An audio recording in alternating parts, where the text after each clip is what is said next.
ಸ್ವಾಗತ B K ಭೀಮ್ನಳ್ಳಿ YouTube ಚಾನಲ್ಗೆ. ಯಾರೆಲ್ಲ ನಮ್ಮ ಚಾನಲ್ ನೋಡಿದ್ರೆ ಸಬ್ಸ್ಕ್ರೈಬ್ ಮಾಡಿ. General ration card application 11/9/25 5 PM to 6 PM ನಡುವೆ ಹೊಸ ಅಪ್ಲಿಕೇಶನ್ ಹಾಕೊಳ್ಳೋಕ್ಕೆ ಅರ್ಜಿ ಸಲ್ಲಿಸಲಿಕ್ಕೆ ಲಿಂಕ್ ಓಪನ್ ಆಗಿರುತ್ತದೆ. ತಾವು ಹತ್ತಿರದ ಬೆಂಗಳೂರು 1, ಗ್ರಾಮ 1, ಕರ್ನಾಟಕ 1 ಕೇಂದ್ರಕ್ಕೆ ಹೋಗಿ ನೀವು ಅಪ್ಲಿಕೇಶನ್ ಸಲ್ಲಿಸಬಹುದು. ಇದೊಂದು ಮಾಹಿತಿ.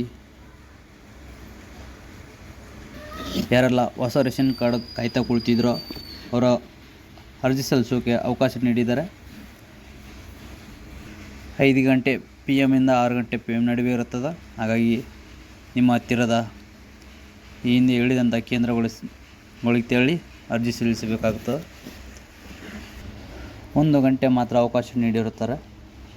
ಇದೇ ಥರ ಉಪಯುಕ್ತ ಮಾಹಿತಿಗಾಗಿ ನಮ್ಮ ಚಾನಲ್ ಸಬ್ಸ್ಕ್ರೈಬ್ ಮಾಡಿ, ಶೇರ್ ಮಾಡಿ, ಕಮೆಂಟ್ ಮಾಡಿ, ಲೈಕ್ ಮಾಡಿ. ವಿಡಿಯೋ ನೋಡೋಕ್ಕೆ ಧನ್ಯವಾದಗಳು. Thank you for watching video.